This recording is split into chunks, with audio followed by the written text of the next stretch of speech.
Hello, brothers and sisters. Welcome to day number 27 of the Bible in a Year, and welcome to the third major section of the Bible, according to the Bible timeline of Jeff Cavins.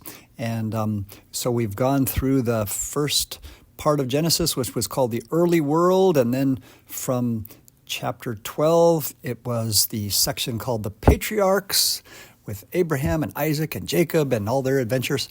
And then, Jacob had 12 sons, and they're sometimes called the 12 patriarchs. And so these are the things that we've seen so far. Now we get to the next section, which is called Exodus, and it's color-coded red in the Adventure Bible because of the crossing through the Red Sea. And I'll just introduce it by saying that, in the Bible, the most important person in the Bible, of course, is Jesus, because the most important person in the New Testament is Jesus.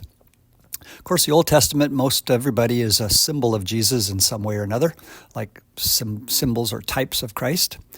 But the most important person in the Old Testament, you could say, and in fact the Jews would agree, is Moses. Moses is the most important person in the Old Testament part of the Bible. So we are going to begin to hear the story of Moses and how he was sent as a redeemer, a liberator for his people. And so he is obviously going to be a type or a symbol of Jesus Christ. Well, chapter 1 of Exodus begins with the names of the sons of Israel, or Jacob, and it lists the 12 sons, the 12 patriarchs. And then it says that there were others too. There were 70, it says, 70. And they say that that's very significant, that because in chapter 10 of Genesis, the descendants of Noah were 70. There were 70 kind of tribes or groups, and they went out into the different parts of the world. So Noah repopulated the world, and there were 70 nations. So in a certain sense, this idea that there were 12, members of the family of Israel, but then there were 70. It kind of represents the fact that they are maybe representing the world. They're priestly people. They're going to kind of pray for the whole world. They're kind of the chosen race, but the other races are not forgotten, because each of the Israelites are kind of maybe interceding. And the idea was that God was going to give them the law, and that they would give a good example, and that they would teach the truth to the whole world, and they would be a priestly people. But of course, they weren't always faithful, and God had to bring a new covenant. But that was the old covenant. So we have this beginning of the book of Exodus. It goes on and says that they were fruitful and increased greatly.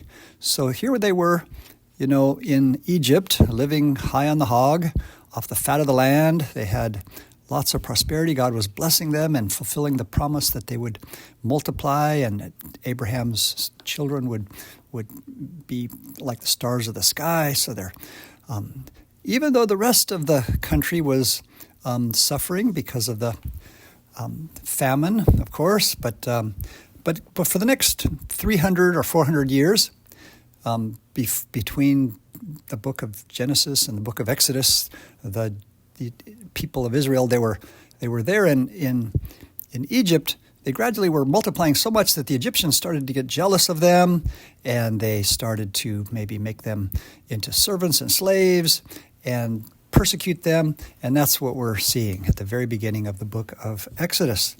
And so it says that the Pharaoh said, "Let's deal shrewdly with them," verse 10, "lest they escape."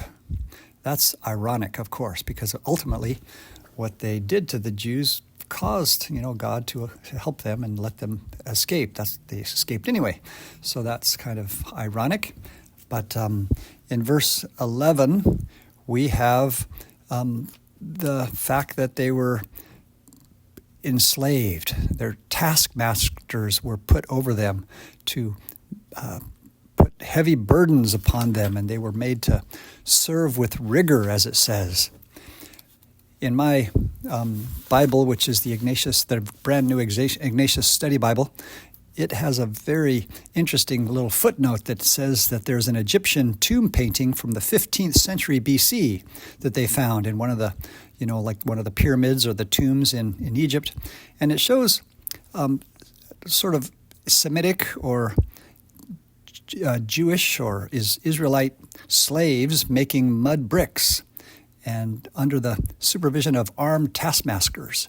And it was the tomb of Rekhmire, the vizier of Pharaoh Thutmose III.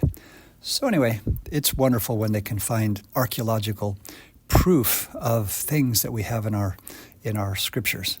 It's just there, more and more they're finding lots of things like that. I love archaeology. In the next section, we hear about the midwives, and two of them are even named.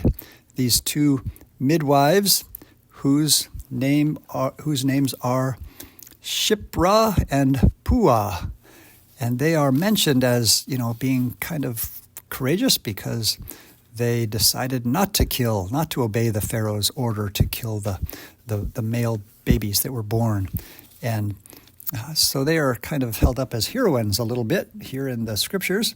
Their names are recorded for posterity, whereas, amazingly, the Pharaoh's not even named. We don't know exactly which Pharaoh it was here. So this great king of Egypt is kind of forgotten, but these two Hebrew midwives, these two women who didn't obey the law, and they respected life, right? Pro-life. They are named and remembered. What a beautiful thing. Then we have in the second chapter of Exodus that we begin to hear about Moses and how he is born from the tribe of Levi. So that's later we're going to see that's going to be the priestly tribe of Israel. That Moses is born, and he's a little bit like Jesus Christ, of course, because his mother is named Miriam, kind of the same name, very similar name. And we know the story that he was saved by being put into the river in a basket with pitch. And this is, they also say that that's very similar to Noah, because Noah saved his people with an ark, which was made of wood with pitch, which kept it together and kept it waterproof.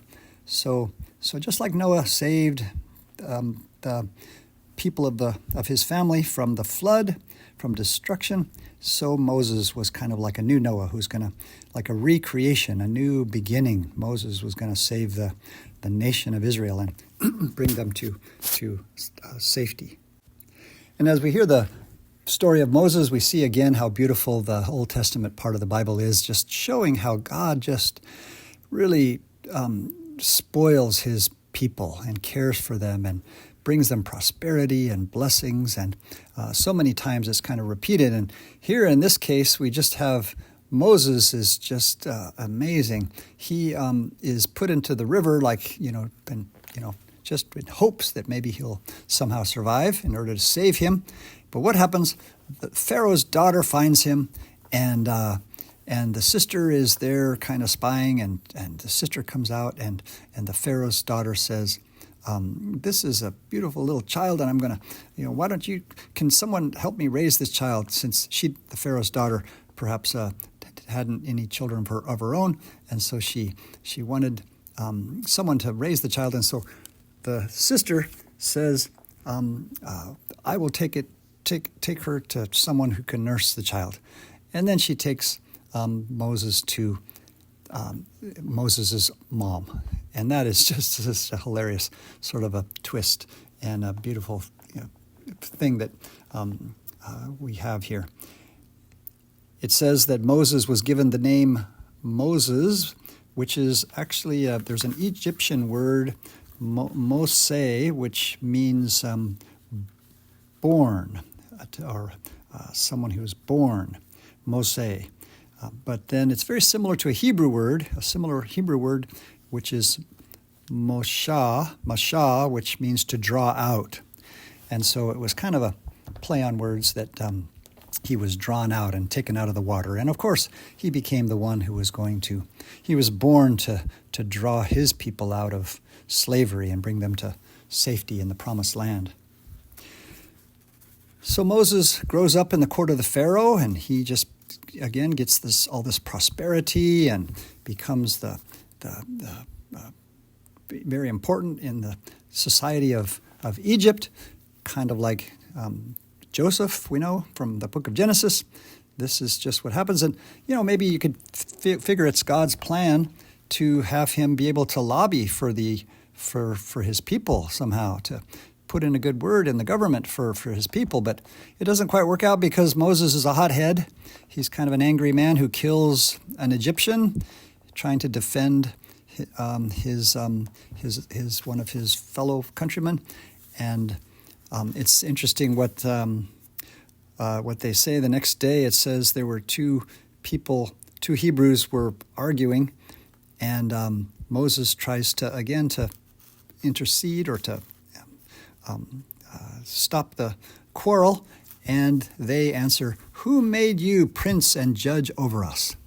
And that's kind of ironic also, this thing they said. Of course, because later Pharaoh would, that he was a prince, that he is a prince, and he was going to be made this great judge. He became a judge and leader of his people later, of course. We have then the story of how he fled. He had to escape. He went out into the desert, and he sat down by a well, as it said. And of course, a well is the place to meet your wife back in the ancient times, and that's exactly what happens. He helps these ladies draw water, and he ends up being able to visit the home and is married to Zipporah, the daughter of this family that he helps. And so this is the story, and then it concludes here saying in verse 24, God remembered his covenant. God knew their condition. God was seeing the distress and of the slavery of Israel, groaning under their bondage, as it says. And so we will continue tomorrow to hear the story of the people of Israel and the Exodus.